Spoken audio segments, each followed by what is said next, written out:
De l'icône emprisonnée à la députée triomphalement élue, Aung San Suu Kyi se lance sur la scène internationale. La leader de l'opposition birmane quitte son pays pour la première fois en 24 ans. Première destination, la Thaïlande.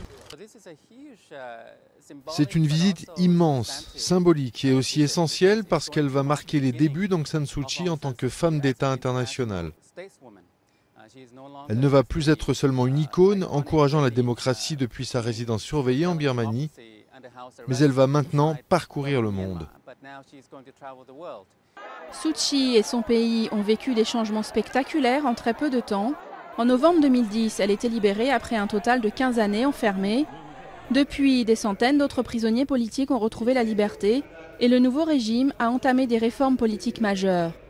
La lauréate du prix Nobel de la paix a rencontré officiellement 2 fois le président et reçu des responsables du monde entier.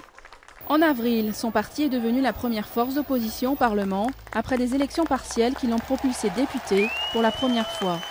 Ce n'est pas tant notre triomphe que le triomphe de ceux qui ont décidé qu'ils devaient participer au processus politique de ce pays. En Thaïlande, elle doit rencontrer des travailleurs immigrés birmans et certains des 100 000 réfugiés qui ont fui les combats dans l'est de la Birmanie. Elle doit aussi prendre la parole au Forum économique mondial pour l'Asie de l'Est.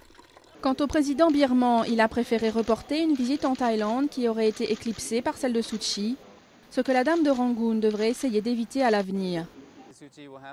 Suu Kyi devra reconnaître que le président Thein Sein joue aussi beaucoup dans cette histoire.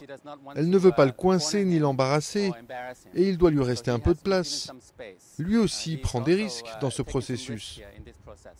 Mais pour l'instant, l'attention est toujours sur l'opposante. Après la Thaïlande, elle a prévu une tournée historique en Europe mi-juin, direction Oslo notamment, où elle n'avait pu recevoir en main propre son prix Nobel de la paix en 1991, avant une étape en Grande-Bretagne, où elle aura l'honneur de s'exprimer devant le Parlement.